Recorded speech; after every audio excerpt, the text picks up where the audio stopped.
Hey guys, नमस्ते। कैसे आप सभी? उम्मीद करता हूँ आप सभी ठीक हो।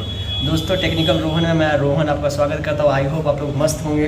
तो दोस्तों, इस वीडियो में हम लोग जानने वाले हैं, मैं कोशिश करने वाला हूँ आप लोगों को एक्सप्लेन करने का कि वो जोमेटो में आपका कैश बैलेंस है और विड्रॉल है, इसमें डिफरेंस क्या है और ये क्या है। ठीक है, बहुत सारी क्वेरीज आ रही थी कि ये क्या है, समझ नहीं पा रहे थे, और पेमेंट किस तरीके से होता है। तो इसमें आज सारा कुछ मैं करने वाला हूँ दोस्तों। तो चलते हैं हम लोग पहले जोमेटो डिलीवरी पे। देखिए, ऐप ओपन हो रहा है। आप लोग देखिए दोस्तों, मैं टीचर तो नहीं हूँ पर कोशिश करूँगा कि आपको समझाने का, तो आप लोग भी कोऑपरेट कीजिएगा दोस्तों। ओके,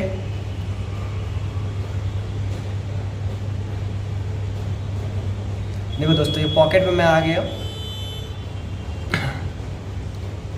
पॉकेट पे आने के बाद ये दिख रहा है पॉकेट बैलेंस और withdrawal amount.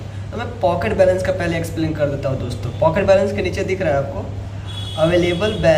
Available cash limit. It means cash limit मतलब क्या होता है ना दोस्तों, अगर आप जब आपका जोमेटो पर ऑर्डर आता है, कितना ऑर्डर होता है ऑनलाइन होता है, कितना ऑर्डर होता है कि कैश ऑन डिलीवरी होता है COD। ठीक है, तो उसी के लिए कैश लिमिट दिया हुआ है 1250 रुपये। क्योंकि मान लीजिए कोई कस्टमर है जो कि 400 का ऑर्डर किया है बट वो COD है, कैश ऑन डिलीवरी है। ठीक है, तो आपको जब ये कैश लिमिट क्यों दिया हुआ है कि यहाँ पे 1250 है, आप उस कस्टमर से जाके वो कैश लेते हैं ना, तो यहाँ से माइनस कर देता है। इसका मतलब है यहाँ इससे ज़्यादा कैश आप नहीं ले सकते हैं, क्योंकि और जितना भी कैश आप लेते हैं ना दोस्तों, वो काउंट हो जाता है। ये माइनस आपका हो जाएगा 400 रुपये का आप ले रहे हैं और 1250 में से 4 करिए, 850 रुपये यहाँ पे बचा। तो 850 रुपये बचा। इसके बाद होता है क्या, ये कैश लिमिट क्यों दिया हुआ है दोस्तों, क्योंकि आपको ऑर्डर कैसे मिलेगा। ये कैश लिमिट दिया हुआ है 1250। मान लीजिए आपको ये दोस्तों देता है 1250 रुपये, ये हो गया। तो इसमें से आपका 400 रुपये का आपने COD उठा लिया। तो COD उठा लिया, फिर आपने मान लीजिए दूसरे ऑर्डर के लिए गए और दूसरे में भी आपको 400 का मिल गया, फिर एक 400 का मिल गया, 1250 रुपये तक का आपने COD यहाँ से रिसीव कर लिया दोस्तों। तो यहाँ पे होता क्या है ना कि ये कैश लिमिट आपको ख़त्म हो जाता है। कैश लिमिट जैसे ही आपको ख़त्म होगा तो आपको ऑर्डर नहीं मिलता है। तो इसके लिए यहाँ पे जो डिपॉजिट है, डिपॉजिट पे करके और इसमें UPI के थ्रू या नेट बैंकिंग के थ्रू आपको यहाँ पे डालना ही होता है। कैश लिमिट यहाँ पे डालना रहता है। कैश लिमिट इसीलिए दोस्तों ताकि आप ऑनलाइन जब भी लेते हैं तो यहाँ पे काउंट करता है कि हाँ आप कितना ले रहे हैं और वो डिलीवरी का आपका एक्सपेंस कितना, मीन्स आपका चार्ज कितना हो रहा है, आपका अर्निंग कितना होगा। और रही बात दोस्तों सैलरी की ना, तो सैलरी इसके हिसाब से क्या करते हैं ना, मान लीजिए आप 400 यहाँ से निकालते हैं। ठीक है, कैश COD किसी से लिए 400 आप लिए, तो यहाँ पे 1250 है तो 800 हुआ, 850 हुआ। पर यहाँ 850 नहीं होगा। क्यों दोस्तों? क्योंकि आपका मान लीजिए आप जब ऑर्डर किया, आपका 80 रुपये का ऑर्डर था और आपने 400 रुपये कैश उठाया। 400 रुपये कैश उठाया, मतलब वो 80 रुपये जो है ना दोस्तों, वो आपके हैं। जो कि ये मीन्स आप सैलरी समझ लीजिए कैसे भी, वो 80 रुपये जो है वो आपके हैं। 320 रुपये यहाँ से घटेगा, तो 1250 में से 320 जितना घटेगा वहाँ पे इतना शो कर जाएगा।